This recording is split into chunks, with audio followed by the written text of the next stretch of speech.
ان اللہ لا یظلم مثقال ذرہ وَإِن تَكُ حَسَنَةً يُضَاعِفْهَا وَيُؤْتِ مِن لَّدُنْهُ أَجْرًا عَظِيمًا۔ اللہ ذرہ برابر بھی کسی پر ظلم نہیں کرتا، اور اگر کوئی نیکی ہو تو اسے کئی گناہ کر دیتا ہے، اور خود اپنے پاس سے عظیم ثواب دیتا ہے۔ فَكَيْفَ إِذَا جِئْنَا مِن كُلِّ أُمَّةٍ بِشَهِيدٍ وَجِئْنَا بِكَ عَلَى هَؤُلَاءِ شَهِيدًا۔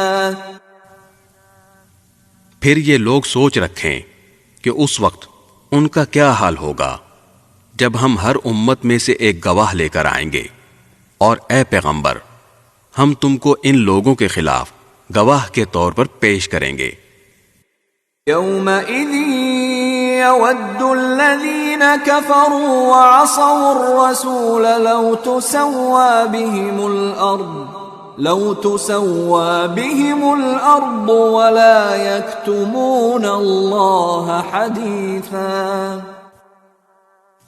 جن لوگوں نے کفر اپنا رکھا ہے اور رسول کے ساتھ نافرمانی کا رویہ اختیار کیا ہے، اس دن وہ یہ تمنا کریں گے کہ کاش انہیں زمین میں دھسا کر اس کے برابر کر دیا جائے، اور وہ اللہ سے کوئی بات چھپا نہیں سکیں گے۔